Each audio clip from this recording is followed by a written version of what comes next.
తీవ్రంగా ఖండిస్తున్నాము. మరియు రాహుల్ మీద 5 సెక్షన్ల గల ఎఫ్ఐఆర్ నమోదు చేశారు. తెలంగాణ రైతులకు ఇప్పటికీ యూరియా అందుబాటులోకి రాలేదని మాజీ ఎంపీ రాష్ట్ర ప్రణాళిక సంఘం ఉపాధ్యక్షుడు బి వినోద్ కుమార్ విమర్శించారు. కాళేశ్వరం ప్రాజెక్టుకు మేడిగడ్డలో చిన్న లోపం వస్తే రిపేరు చేయకుండా సీఎం రేవంత్ కేసీఆర్ను బద్నాం చేస్తున్నారని విమర్శించారు. రైతులు పంటల కోసం పెట్టుబడులు పెట్టడానికి భయపడుతున్నారని విమర్శించారు. మేడిగడ్డ ప్రాజెక్టుకు మరమ్మతులు చేయకుండా ప్రాణహిత ప్రాజెక్టులో ఉన్న నీళ్లు ఎత్తిపోస్తూ కేసీఆర్ మీద బురద చల్లుతున్నారని విమర్శించారు. ప్రాజెక్టులోకి వస్తున్న నీళ్లను సముద్రం పాలు కాకుండా కాపాడాలన్నారు. ఉన్న నీళ్లు ఎత్తిపోసి రైతులకు సాగునీరు ఇవ్వాలన్నారు. ఇప్పటికైనా కేసీఆర్ మీద బురద చల్లటం ఆపాలన్నారు.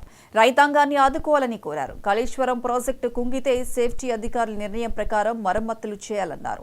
పోలవరం ప్రాజెక్టులో లోపం వస్తే 5,000 కోట్లతో పునర్నిర్మాణం చేస్తున్నారన్నారు. మేడిగడ్డతో సంబంధం లేకుండా సుందిల్లా ప్రాజెక్టు నుంచి నీళ్లు ఇవ్వాలన్నారు.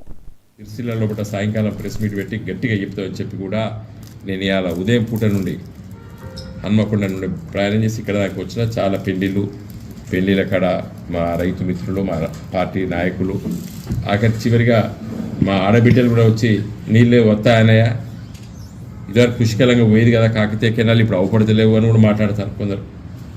కాబట్టి మీరు దయచేసి ఈ కార్యక్రమాన్ని వెంటనే ఒక స్పెషల్ మీటింగ్ పెట్టమని చెప్పి డిమాండ్ చేస్తున్నాం.